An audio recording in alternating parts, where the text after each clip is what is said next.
Kardeşler adından Coşkun Karasöklü'ye həsr. Azadlıq qismətin olsun sənin, səni görək azad qara zindandan.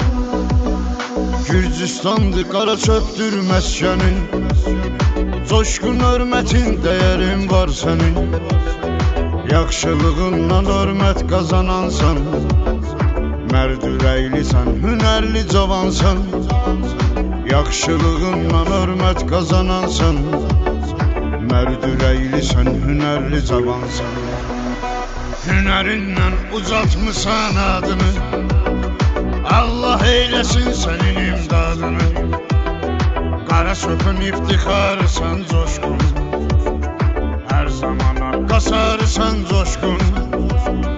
Qarasökün iftixarısan Coşkun, hər zamana qasarısan Coşkun.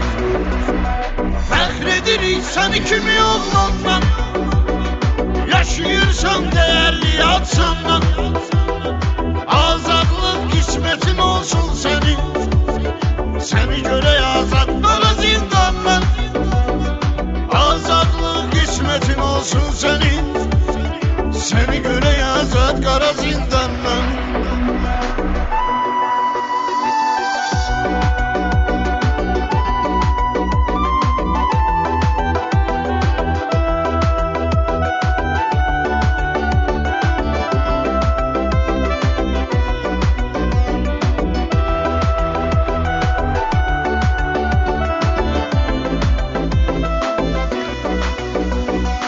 Dostlar əziz bilir sənin xətrini, bilirlər dəyərli sənin qədrini. Sən bizim hörmətli qardaşımızsan, dosta sədaqətli qardaşımızsan.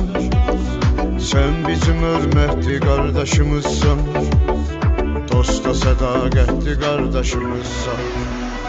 Coşkun Allah olar sənin köməyin, dünyadan da böylü ürəyin.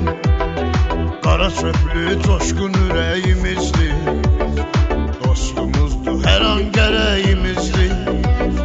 Qarasöklü Coşkun ürəyimizdir, dostumuzdur hər an gərəyimizdir. Fəxr edirik səni kimi oğlandan, yaşayırsan dəyərli adsandan.